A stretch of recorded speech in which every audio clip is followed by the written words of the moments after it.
What's up, you guys? It's your girl Ree, and I am back with another freaking video. Before we get started with this video, make sure you like, comment, and subscribe down below, and to see more videos like this one. Today we're going to be talking about 2023 and 5 habits that I'm going to bring into 2023. And I know it's the 25th of January, but I mean, it's never too late to create some type of habits or creating some type of discipline when it comes to self-improvement and self-discipline.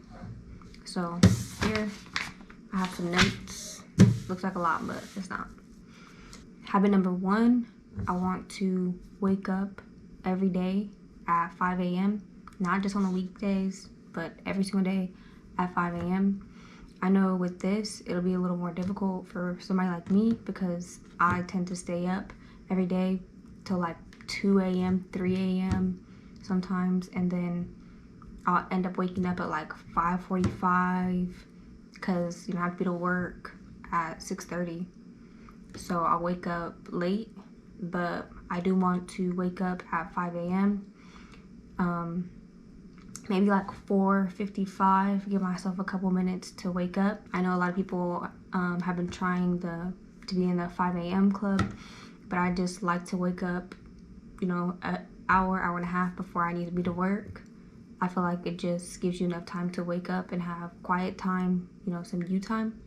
For me, something like this will be a little more difficult because I tend to go to sleep at between 2 and 3 o'clock, sometimes even 4. So like, sometimes I'm running off of 2 hours of sleep. So it's a little more difficult. And on the weekends, it's even more difficult because if I don't have to go to work, then there's nowhere that I have to be. So it makes it so I'm not, like, I feel like I don't have to be anywhere, so there's no reason for me to wake up at 5. But once I create a routine and something that will motivate me to be better, then I feel like it'll be a lot easier to wake up, especially when I get my sleep schedule together. So I think maybe waking up around, or going to sleep around 11 p.m. will be more ideal for me. Habit number 2 would be working out daily. Now, everybody wants to be healthy, fit, and they always want to be in shape, but you have to be willing to do what it takes to be fit. Like, you can see people, you can watch as many workout videos as you want, create workout routines, but until you take that step and start working out, then you're gonna be the same. And sometimes it's not to lose body fat or to, you know, gain muscle. It's to build a habit. Maybe it's for you, it's to build a habit and become more healthy. For me, I want to build more muscle. I want to be able to be a good runner. Because right now I haven't worked out in like, I want to say a month. And I'm not really good at running. And I would like to, I'll probably start out with like calisthenics, because I know you don't have to do a lot of body weight, and I can do it right here in my room. And once I create my routine, I'll probably do a video on that as well. But I have to figure out if I want to do my workouts when I wake up at 5 a.m. or if I want to do them after work. But I'll probably do them, you know, after I wake up at 5 a.m. Habit number 3 is to read daily. Now, I've been trying to get into this for the past couple weeks, and I've been doing a really good job at it, but the past couple days I've been like really tired because I've been going to sleep really late. So even if it's 10 pages a day or a paragraph a day, I believe that reading will help increase, obviously, your vocabulary, as long as you read those words. And when you find a word that you don't know, look it up and try to, you know, use that word when it comes to like just talking to people or just in sentences, period, just so you can get the right understanding of the word. According to healthline.com, reading increases vocabulary and comprehension, obviously, like I just said, because if you read, you're going to learn more words. If you do, you know, use those words on a day-to-day basis, or not even a day-to-day basis, but just use the words, or, you know, use them in sentences, even writing it down so you'll know the words. It says it reduces stress. I can see that because instead of thinking about whatever you have going on, you're thinking about the book and whatever, you know, you're reading. It also says that it helps fight symptoms of depression. I can believe that as well, because you're in a whole different world, whatever world you're in when you're reading the book. So I can accept that. Habit number 4 is having a positive mindset, like thinking positive. I know it's so easy to have these negative mindsets and be in negative states of mind. Like if something doesn't go your way, you'll tend to think negative. And me, I'm human. I tend to do that as well. Like just think negative, or kind of like a poor me situation. Sometimes I'll think lately, as of late, I'll try to keep all my negative. Like if I have, that saying that you're taught when you're a kid, if you don't have anything nice to say, don't say anything at all. Like I can just use that, as an adult. So like even if I don't agree with something, or if I have something negative to say, I can just keep to myself, just not say anything at all. I don't want to have that negative vibe or that negative energy. I just don't want to create a negative aura, even just for me. So even if something doesn't go your way, or somebody does something to you, you don't have to react negatively. You don't have to, you can just, keep it to yourself, keep the thoughts to yourself. Even if it comes to creating like a little journal and having, how people have those pocket journals, and creating some type of outlet to where you can just go on paper and vent to yourself and not even read it later. Maybe just write it down and literally rip it up and destroy the paper, because sometimes having a negative mindset can just be self-sabotage, going off on everybody, spazzing on everybody. It's easy to do, but it's actually hard to create a negative mindset and actively think about being positive.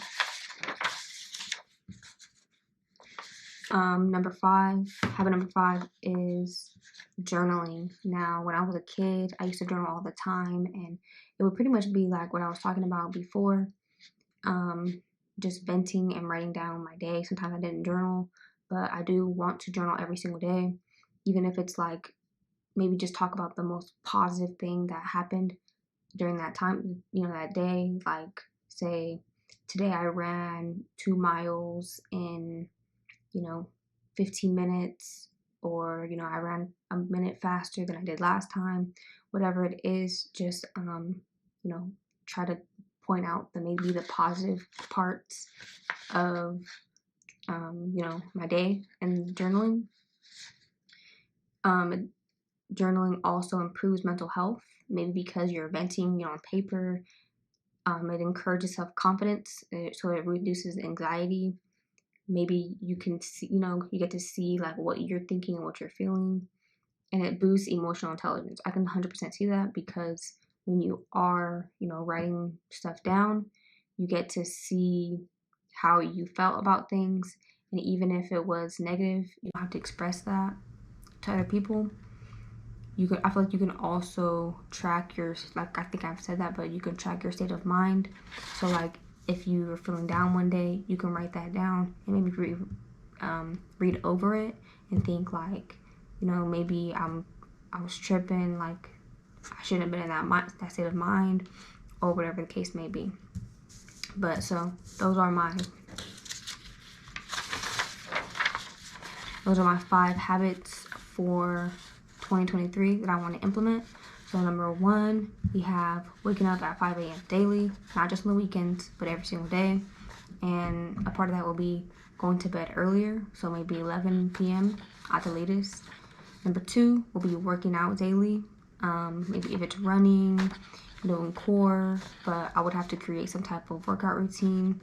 And no matter how much motivation I don't have, or lack thereof, I will always have discipline, because I feel like when it comes to working out, it's the discipline that keeps you going, not the motivation.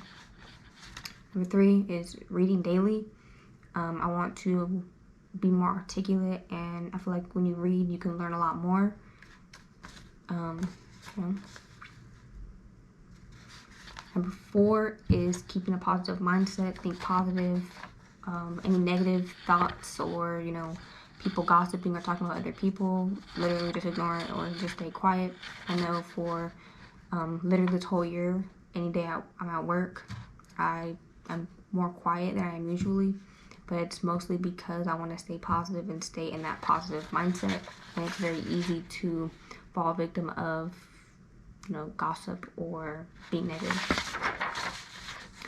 The last but not least is daily journaling, just to keep you in a good state of mind and to keep track of, you know, what your thoughts were the previous day, if you ever want to look back at it, or even highlight the positive, you know, moments that you've had in your previous days, or however I decided to do. I'm not sure yet, but yeah, that concludes the video.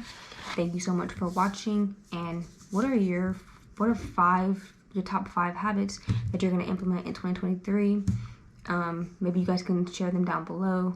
And are any of these habits something that you're going to be doing? I know a lot of us talk about working out, but are we actually going to do it?